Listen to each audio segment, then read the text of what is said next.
नमस्कार, आपका स्वागत है। आज की सबसे बड़ी बल्कि चौंकाने वाली खबर, न्यूयॉर्क टाइम्स कह रहा है कि अमेरिका ने ईरान पर हमला कर दिया है। जी हाँ, बिल्कुल। एक बहुत ही अप्रत्याशित घटना। खबरों के मुताबिक अमेरिकी B-2 स्टेल्थ बॉम्बर्स ने ये हमला किया है। हाँ, और वो भी कहां से?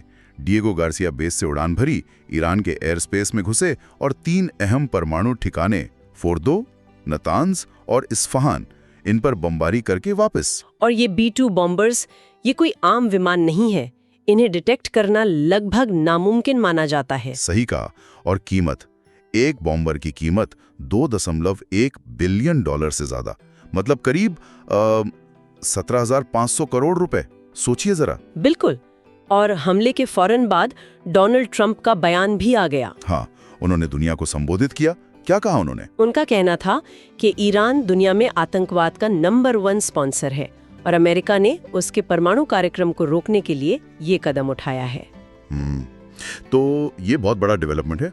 आइए इस पूरे मामले को, इसकी प्लानिंग को और इसके असर को थोड़ा गहराई से समझते हैं। जी बिल्कुल, इसकी प्लानिंग तो वाकई हैरान करने वाली बताई जा रही है। हाँ, मैंने पढ़ा ये बॉम्बर्स अमेरिका से चले, फिर हवाई, फिर ग्वाम, फिर डिएगो गार्सिया, मतलब आधी दुनिया का चक्कर लगाकर ईरान पहुंचे।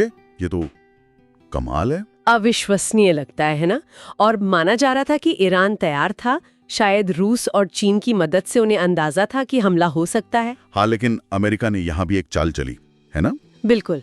उन्होंने पहले पश्चिम से कुछ डिकॉय प्लेन्स भेजे, मतलब नकली विमान। अच्छा, ताकि ईरान का एयर डिफेंस उधर बिजी हो जाए। एग्जैक्टली। और जब उनका ध्यान पश्चिम पर था, तब असली B-2 बॉम्बर्स अचानक पूरब से आए, अपना टारगेट हिट किया और सुरक्षित निकल गए। और सबसे बड़ी बात यह बताई जा रही है कि अमेरिका का एक भी विमान नष्ट नहीं हुआ। जी, ये बहुत महत्वपूर्ण है। जैसा आपने कीमत बताई, एक B-2 खोना भी बहुत बड़ा नुकसान होता, आर्थिक भी और सामरिक भी। बिल्कुल, 17,500 करोड़ का एक विमान। दुनिया भर के डिफेंस एनालिस्ट इसे अमेरिकी ताकत का जबरदस्त प्रदर्शन मान रहे हैं। हाँ, मिलिट्री कैपेबिलिटी का एक बड़ा शोकेस कह सकते हैं इसे। अच्छा, हमले के बाद और क्या हुआ? इजराइल का क्या रिएक्शन था? हमले के कुछ ही मिनटों बाद इजरायली प्रधानमंत्री बेंजामिन नेतन्याहू ने ट्रंप को बधाई दी। अच्छा, क्या कहा उन्होंने? उन्होंने कहा, ये साहसिक निर्णय इतिहास बदल देगा। अमेरिका ने वो कर दिखाया जो दुनिया का कोई और देश नहीं कर सकता। और उन्होंने ट्रंप की वो ताकत से शांति वाली बात भी दोहराई। जी, पीस थ्रू स्ट्रेंथ। उनका मानना है कि ताकत दिखाने से ही शांति स्थापित होती है, जिसे हम अपनी भाषा में कह सकते हैं, भय बिन प्रीत न होए। नेतन्याहू को लगता है कि इससे मिडिल ईस्ट में शांति आएगी। लेकिन क्या वाकई ऐसा होगा? ये बड़ा सवाल है।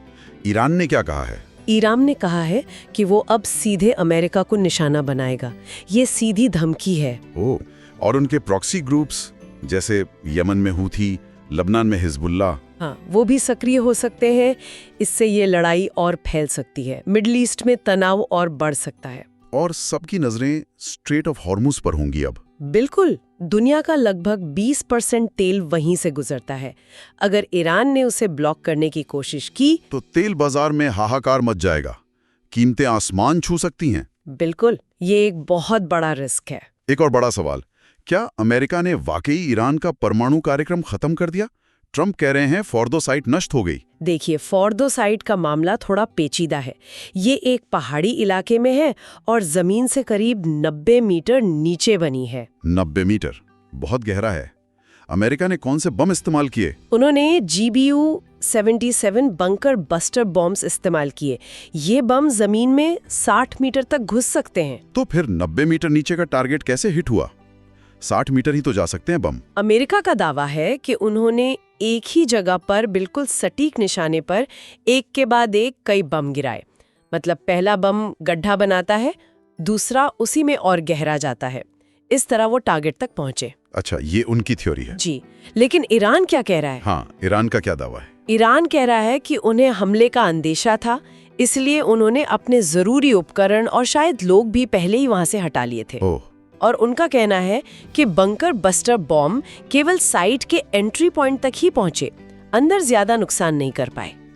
तो मतलब दोनों तरफ से अपने अपने दावे हैं।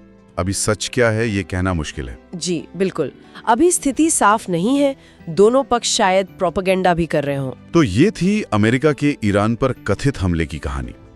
एक बेहद जटिल ऑपरेशन, दुनिया से मिली-जुली प्रतिक्रियाएं और भविष्य अनिश्चित। बिल्कुल, बहुत सारे सवाल खड़े हो गए इस घटना से। और सबसे बड़ा सवाल शायद वही है जो नेतन्याहू की बात से उठता है, ताकत से शांति। क्या इस तरह के सैन्य प्रदर्शन से, इस तरह के एक्शन से स्थायी शांति मिलती है, या फिर ये भविष्य में और बड़े और ज्यादा खतरनाक संघर्षों की नींव रख देते हैं? ये सोचने वाली बात है, इस पर विचार करने की जरूरत है। जी बिल्कुल। तो आज के इस विश्लेषण में इतना ही। अगली बार फिर मिलेंगे एक और गहरी पड़ताल के साथ। धन्यवाद। धन्यवाद।